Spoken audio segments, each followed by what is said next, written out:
Congressman Clyburn, welcome to the Daily Social Distancing Show. Thank you very much for having me.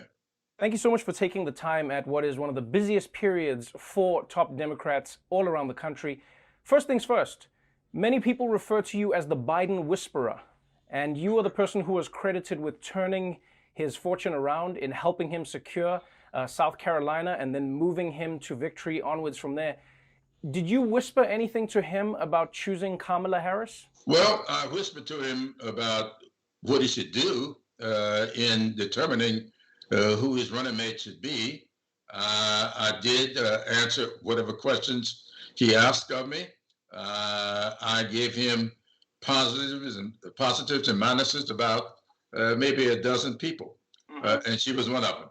I told him on one occasion, my head says this, and my heart says something else, but it's got to be your head and your heart, and you need to make that decision. So I never gave him one over the other.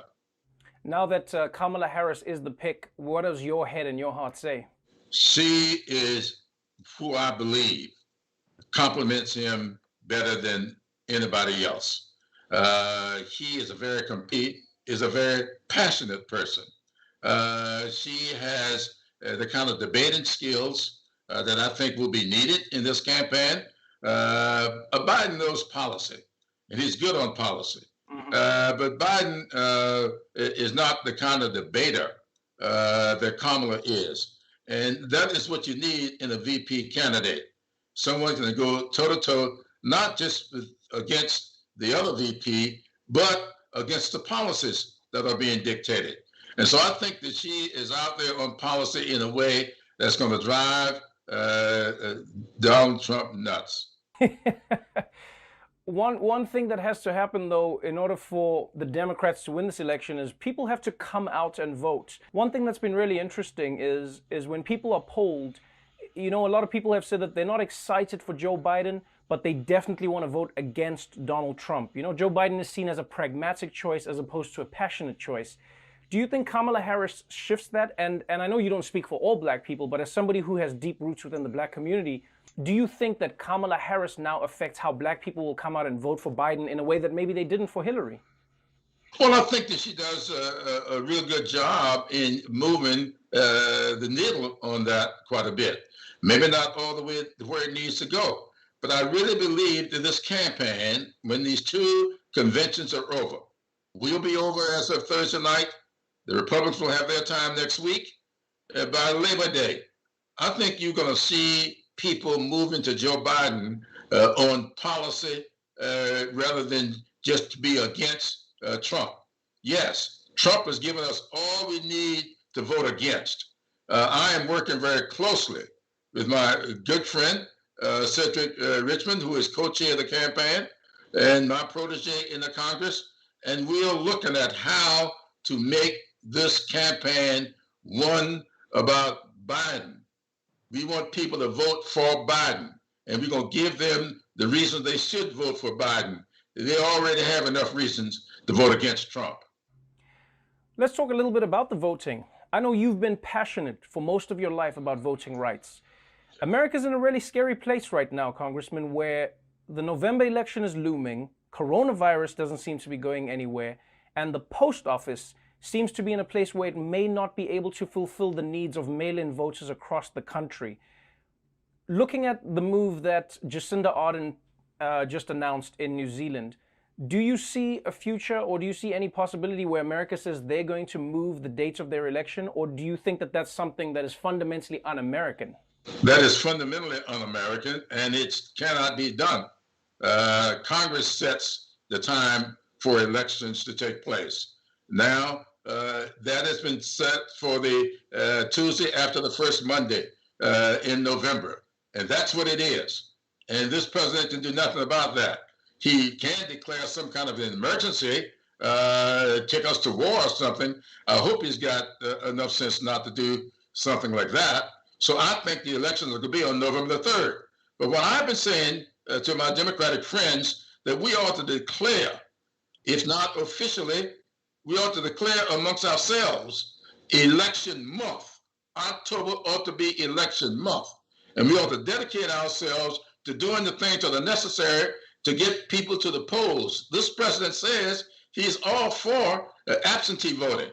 He's just against mail-in voting. Well, absentee voting starts in most states 30 days out.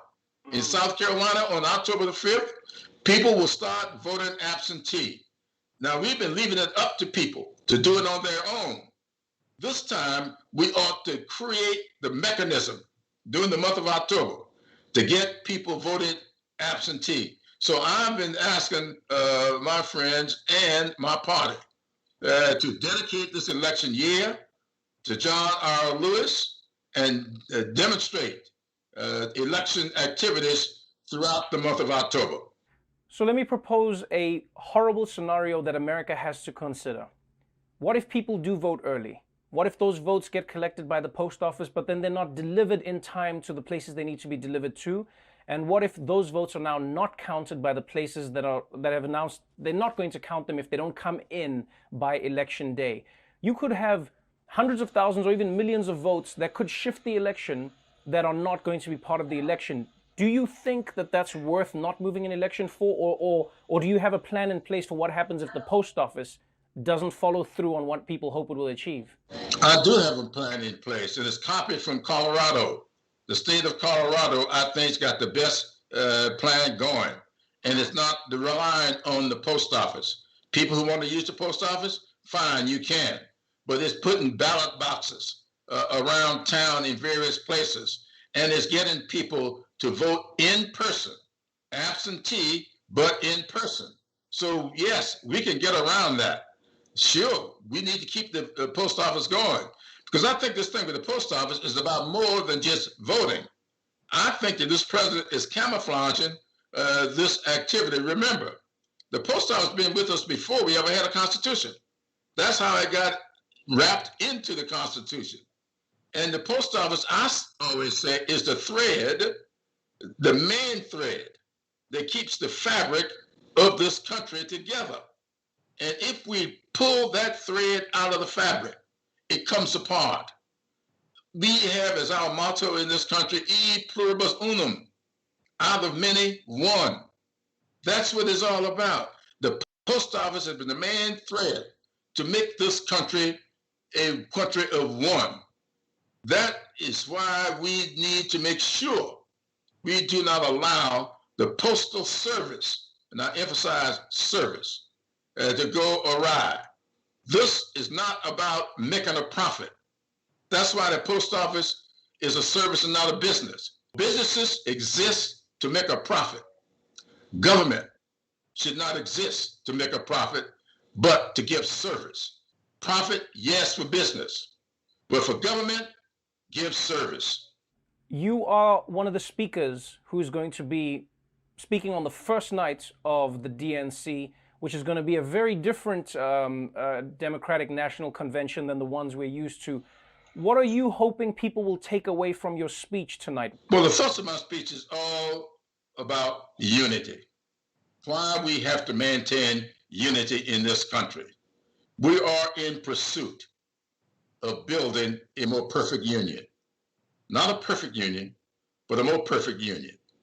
I often talk about the Alexis de Tocqueville in his description of this country. He says, America is not great because it's more enlightened than any other nation, but rather because it has always been able to repair its faults.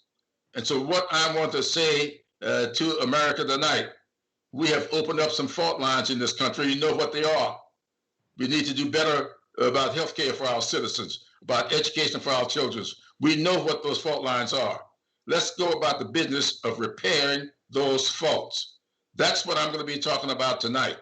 And I'm going to be doing it from my congressional district and from Charleston, South Carolina.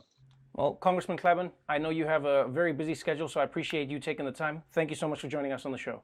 Thank you very much for having me.